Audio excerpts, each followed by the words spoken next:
So let us now start with the Q&A. We will cover the session of the morning. I suggest that if you have specific questions to Mark, we may address that in the later stage, in the later session that we have between 4:30 and 5:30. So if you would like to ask a question, please raise your hand. And when asking a question, make sure to turn on the microphone, state your name and company, and please remember to ask no more than 2 questions. So Patrick, I see that your hand is raised, so please go ahead with your question. Thank you, Luca. Patrick, 21 Zurich Cantonal Bank. I have a question regarding the ready-to-drink coffee category. You have a strong position in Asia, in some Asian markets. What about Europe and the US? What's your strategy here? And the question related to this one, is there a chance to get also the Starbucks license for the US and Europe for the ready-to-drink coffee? Or is there also an opportunity to launch Nespresso as a ready-to-drink coffee brand? Thank you. Goodness. We've got some good ideas there. We'll write them down. Look, the ready-to-drink category in the US is a Starbucks category. Starbucks is the market leader.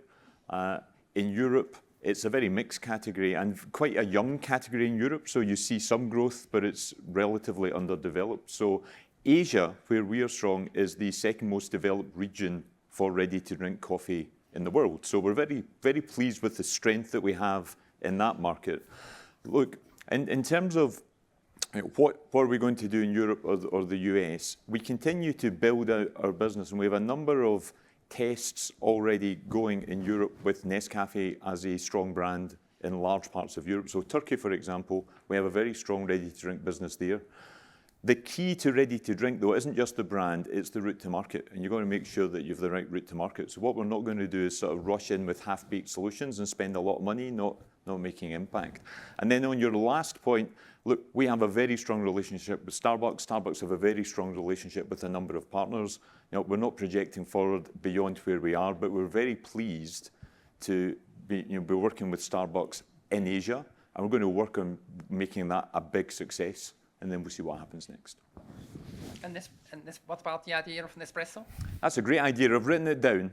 And we rule nothing out. I think the thing about our portfolio is we have a terrific portfolio. So all of our brands potentially at time could potentially play in that space. So I rule nothing out, but for the moment, no immediate plans in that space. Okay, thank you. Any other question? John, please go ahead. Hi, yeah, John Ennis from Goldman. My first question is for Lauren on the SKU program. Maybe a bit of a clarification to start with, but am I right in thinking that for next year there will be a 50 basis point drag on performance as you cut some of the SKUs before the 20 basis point uplift thereafter? And then how did you calculate the 20 basis point uplift? Is it simply a case of removing the growth drag from the SKUs that you're cutting, or is it also thinking about redeploying that capital in the higher growth SKUs? And then my second question's for Stefan. I guess the reduction in the time to launch a product, so the 60% reduction, seems very impressive. But how does that compare to competitors who I imagine have also gone through a very similar process? So if you're benchmarking that 6 to 9 months launch time, maybe if you could give us some context in how that compares to both your big competitors and also smaller competitors, that would be helpful. Thank you. Yeah, so let me explain you the math. You're right that by eliminating the low rotating SKUs, these small dilutive SKUs, the E SKUs that we qualify, there is by definition a net loss immediately when you stop them. But if you manage to push the core SKUs, the A SKUs, and if you manage to do that more or less at the same time, then you will see a net benefit. Because if you can gain 1 percentage point, let's take it as a theoretical assumption, you manage to get 100 basis points improvement in on-shelf availability, which is good for us, which is good for the consumers, good for the customers. By the way, there is a significant upside on SKUs that account for 80% of your sales. So it's a theoretical calculation, but I want to show you and highlight the power of making the most of those core SKUs. And those core SKUs are not optimized to the maximum. We are talking about 12, 13,000 SKUs. Not all of those are distributed 100% of the time and 100% of the time available. If we can raise our game and put more focus on those, just looking at the availability side of it, in distribution, there is a significant upside. So the calculation is that short term, of course, as we started pruning, we saw the negative impact that we highlighted. But in the course of 2023, we might see a small negative at the start of the year, but for the full year, we will see a net positive because we will have the time, and the plan is basically to eliminate the ESKUs by mid-year. And start to push the core SKUs at the same time, we will see the net positive for the full year and beyond. So and then concerning your question, average project duration. I told you we moved from 33 months to 12 months. And the 12 months is an average time.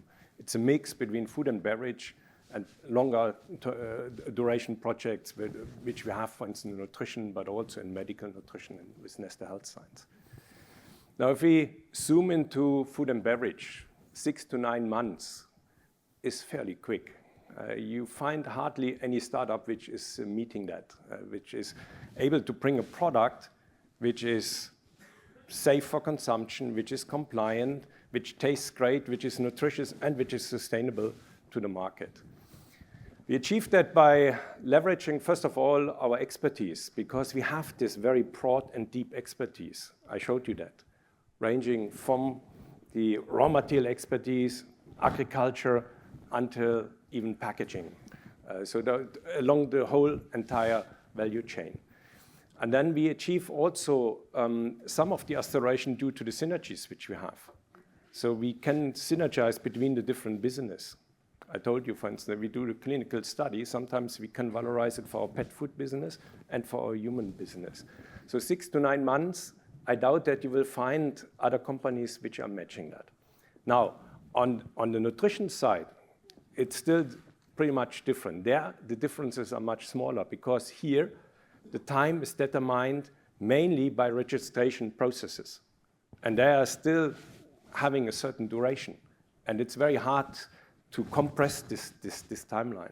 So on nutrition projects in the area of medical nutrition, infant nutrition, there you will find much smaller differences, but in food and beverages, I think we are very competitive now. Pleasure.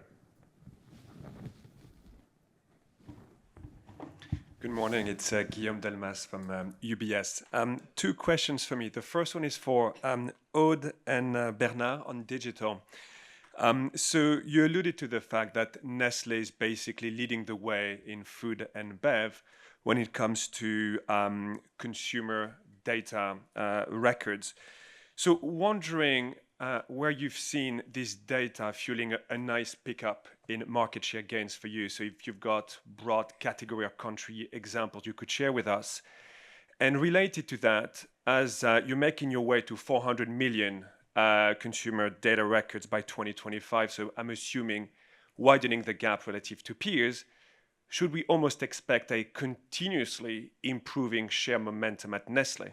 So in other words, all else being equal with the same category growth, should Nestlé by 2025 deliver toward the top end of the mid-single digit organic sales growth target?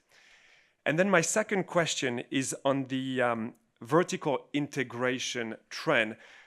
You talked about vertical integration in marketing capabilities with a lot of in-house capabilities. I guess my question here is more for David. Is there an opportunity to also have more vertical integration when it comes to supply in coffee, given how supply has been absolutely key, becoming more and more a source of headache and challenges? So is there a temptation for Nestlé to also go more into farming, at least for some categories like coffee? Thank you. Maybe I'll start with your question on market shares. So yes, I think we have a few poster children in our ranges. I would mention pet care and coffee probably as the two examples where we've seen leveraging first-party data at scale has helped us gaining market share over the last few years. So this is also a virtuous exercise, right? Because the more you leverage those first-party data, the more use cases you develop with these first-party data, the more impact you will have on sales and market share. Now, let's be careful also about how we measure market share and the amount that is out there. Market shares increasingly are difficult to assess across all of the channels, especially the emerging channels that we've seen growing very fast. There's very little coverage of some of these emerging channels. And of course, D2C is not included in the public market shares that are circulating. So this leveraging of first-party data is actually more valid on e-com, on these new business models, as well as on D2C. So we will have to increasingly look at ways of reporting better quality market share data with the outside partners that we are using, because for the moment, it's quite patchy. I don't know if you want to add. Yeah, of course. So on the first-party data acquisition and where we are, so yes, we believe that we are leading the way. We've been pretty aggressive on setting our objective. Everybody obviously is catching up. And I'm sure you've heard how the environment, the tech environment, the platforms are actually all getting more into what we call walled gardens. So there is a need now for all of us to make sure that we have our first-party data that we can really leverage across the different platforms. And that is really key for us and is going to be key for everybody because the world is shifting. It's shifting in walled garden, it's shifting in terms of multiplication of platforms as well. And so we need to be able to first use this first-party data that we create, for example, what we call lookalike, when we work with our platform. So we can give guidance on what type of consumers we're looking for, and then they can create a better pool of similar audiences, for example. And we're going to continue to accelerate because as the world is going to move more and more into digital, it's at the end of the day, it is going definitely to be a mobile-first world. And we have more and more countries as well and consumers getting on digital. So it's going to continue for us as well. And on coffee farming, just for perspective, we have a direct relationship with every single one of our Nespresso farmers. We know who those farmers are, and we have a direct relationship with them. On Nescafé, we have a direct relationship with roughly 20% of the volume that comes into Nescafé. We know precisely the farmer and the farmer community. So in terms of integrated supply chain, where we know where the beans come from all the way through to the final cup, that is very much part of our business model going forward, and digital enablement is one of the key ways that you track that coffee. But in terms of us getting into the coffee farming business, that's not fundamentally part of our model. It's not to own the farm, but to be well integrated and really understand that chain from the bean and the farmer to the cup is very much part of our journey to regenerative agriculture and sustainable coffee farming. Selina, please go ahead. Yeah, Céline Panutti, JP Morgan. So the first one will be for Laurent. I wanted to understand on the 1 billion cost savings, is this, and then there must be a gross margin benefit of focusing on the best SKU. So is the gross margin benefit of the mix on top of the 1 billion? And I wanted as well to understand how, now that you are doing that big exercise, this is an embedded and recurring exercise within the organization. And my second question would be for Bernard and Aude. I wanted to understand in terms of the cost of data. So you talk about data acquisition. You also talk about trade spending and how the retailers themselves are trying to monetize this data. So if you could talk about how meaningful that is within your budget. And is this on the A&P line in the P&L, or is it in the trend spend? So where is it sitting? Thank you.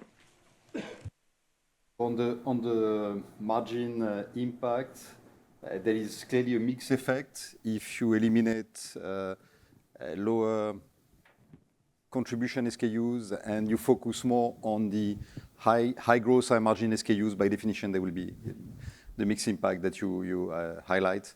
And that's included, of course, as part of the 1 billion. What we anticipate and what we ambition for next year with again, a very high level of confidence. Because imagine that when we entered last year, we kicked off the project in October. So we were empty-handed. I mean, we had some ideas, but we had to fuel the pipeline, and we managed to get the 1 billion. And now many of the decisions we have been taking in 2022 will have an impact on 23. So we start 23 with already maps, a significant part of the 1 billion benefit. So the level of confidence super high, but that includes everything. You're right about the embedding. It goes down to including the principles of Tasty as part of the training for all functions at all levels of the organization, because we want that to be understood and embraced by the people joining the company or the people getting trained to lead the company. So we are in this process now to embed Tasty also as part of the training, and we will see benefit 24 and beyond, undoubtedly. Next question, Warren, please go ahead. There was one on trade media. Okay, please go ahead. So on trade media, and so what we talk about here, it started first, of course, on Amazon, Alibaba, but now it's expanding as well to the brick and mortar retailers as they develop their online platforms. So what we talk about is banners, typically, or search. And this is very similar to what we're doing on social media or on Google.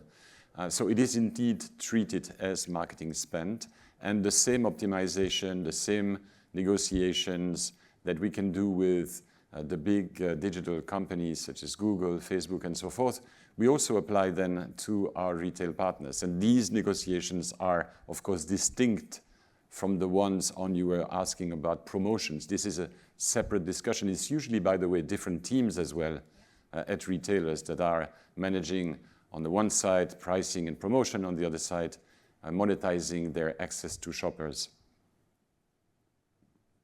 So Warren, please go ahead. Yeah, hi, it's Warren Ackerman at Barclays. I've got a couple for David on the topic of coffee. The first one is, I was slightly surprised you didn't mention the Seattle's Best acquisition. I was just interested if you can explain the rationale for that deal, what the potential of it is. I know it's not as big as Starbucks, but you've obviously done it for a reason, and how it will be priced versus Starbucks. It seems like it's going to be slightly lower priced. If you can maybe talk about that as the first one. And secondly, on Vertuo, can you tell us what percentage of Nespresso's total sales are now Vertuo? And then kind of related to that, what are you seeing in the European market for pods? I mean, it seems like there's a lot more competition. Are you seeing trading down? And how does Nescafé pods play into that potential risk? Just interested to know what's going on in Europe in the category. Thank you. Seattle's Best is a deal that we concluded just a few months ago. It was actually, Seattle's Best is a business that was part of our original relationship with Starbucks as part of the Global Coffee Alliance that we did in 2018. What we've now done is taken full ownership of that business, and it worked for Starbucks and it worked for us. Seattle's Best was a brand that they had, but they were not using at all. It was really only a brand that was in out-of-home and in-home in North America, a North American brand. So it was of good strategic fit for us to have 100% ownership, and for Starbucks, it was a good opportunity for them to really focus on their core business and on their core brand. So it worked for both parties. We're very happy to have it. What it allows us to do is have end-to-end running of that business.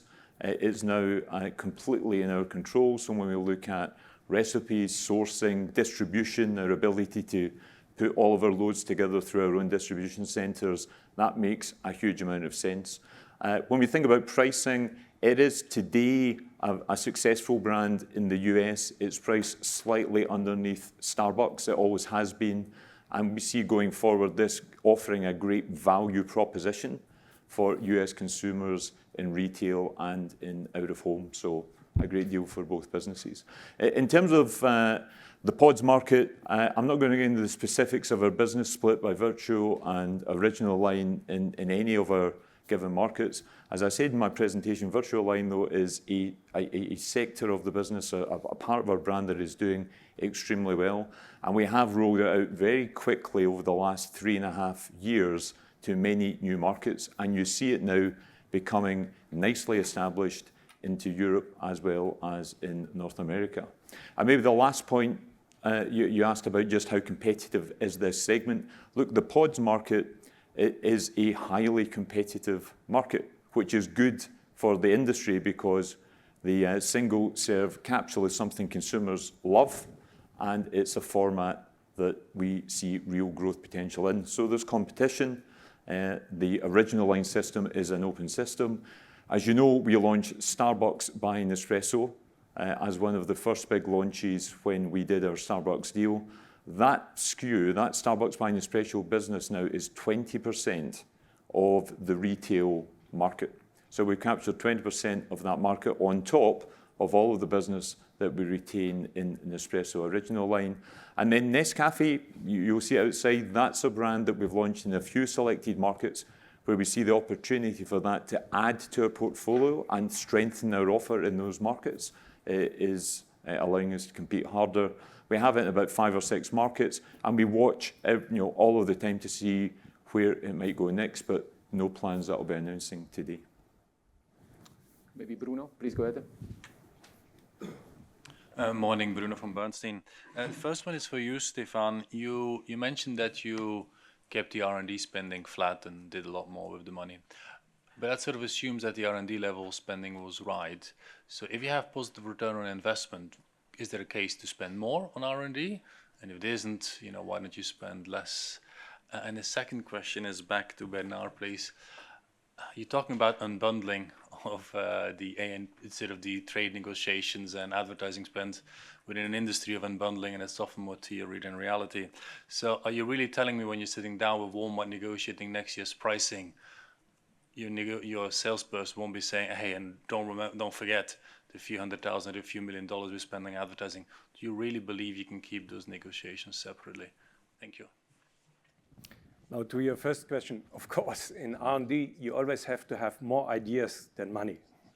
That's the golden rule in R&D. Otherwise, your R&D is not working.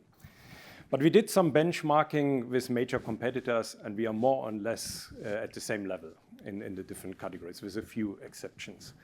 And indeed, our approach was to improve at this budget, which we kept flat, on first of all, effectiveness of R&D, so working on the right things, and efficiency of R&D.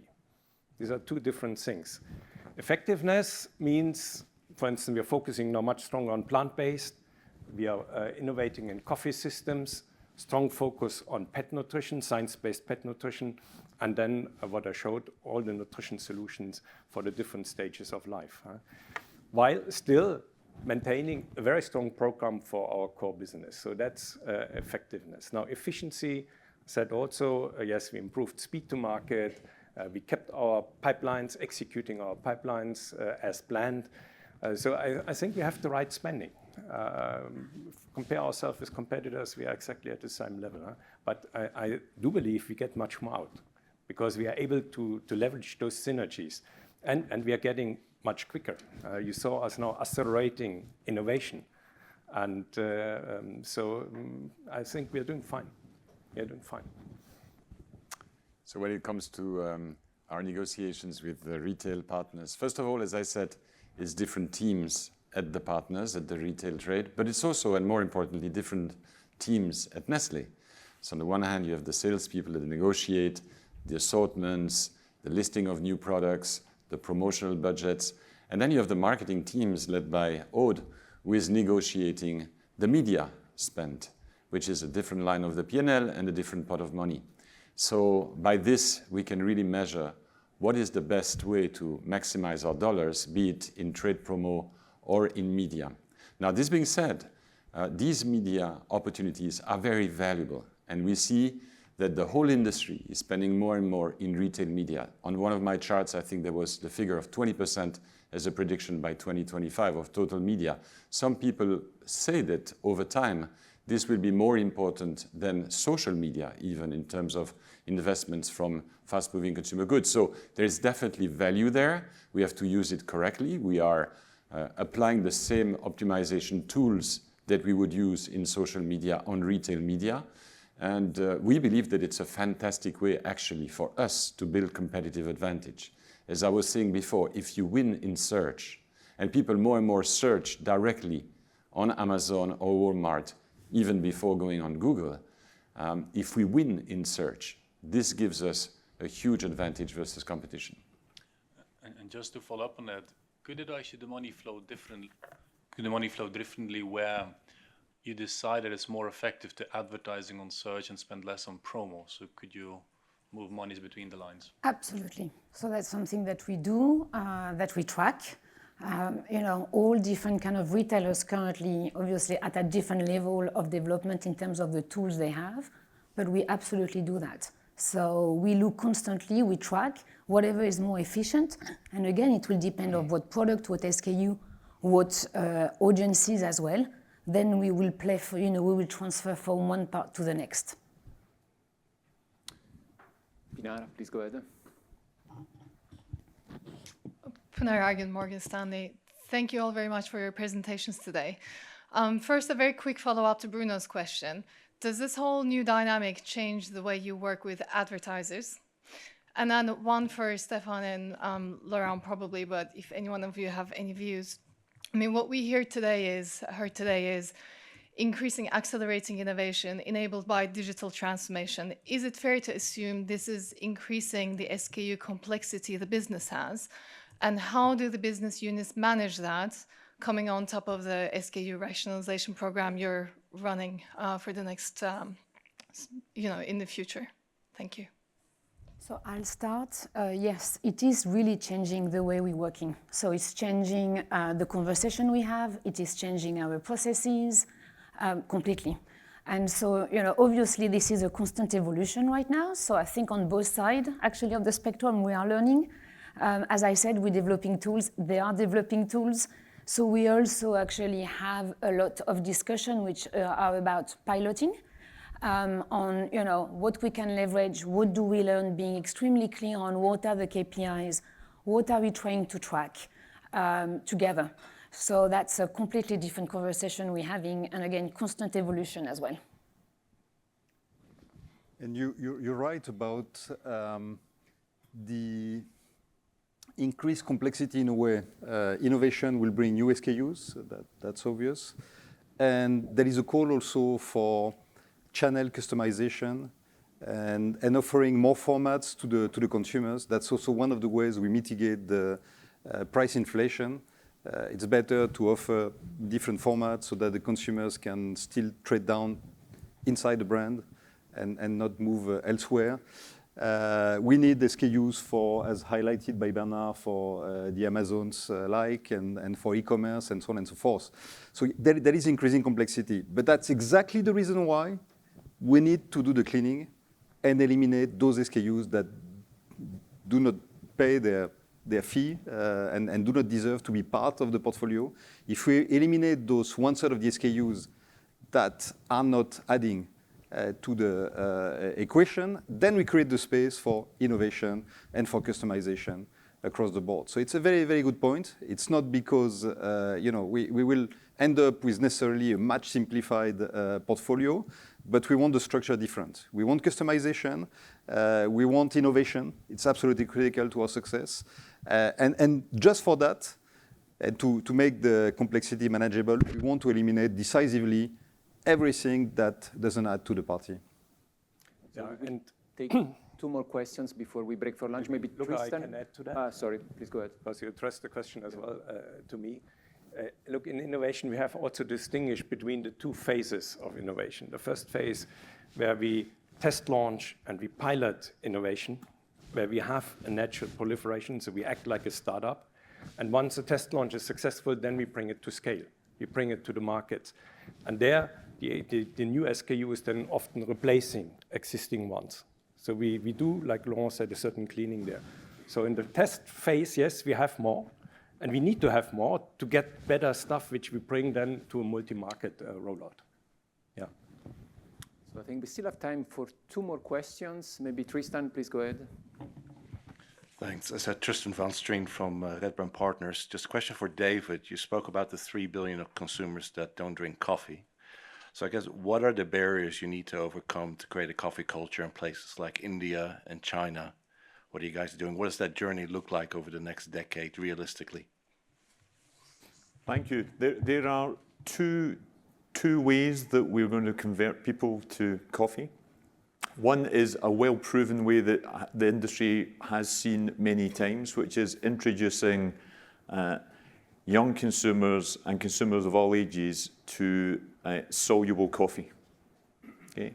So if you saw the video, we have many consumers who get their first taste of coffee through a single stick of Nescafé, and that's how they get into this category and develop a taste for coffee. And the reason you get in that way is, especially in tea drinking cultures, it's a very easy way to get into the habit of having a cup of coffee because it mimics in many ways how you drink tea.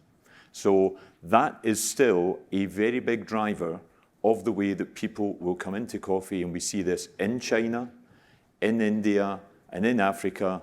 That first cup of the day fueled by a soluble stick of Nescafé is a growth driver. Now, the new way into coffee, and this is very exciting for us, is through the coffee shop experiences and cold coffee consumption.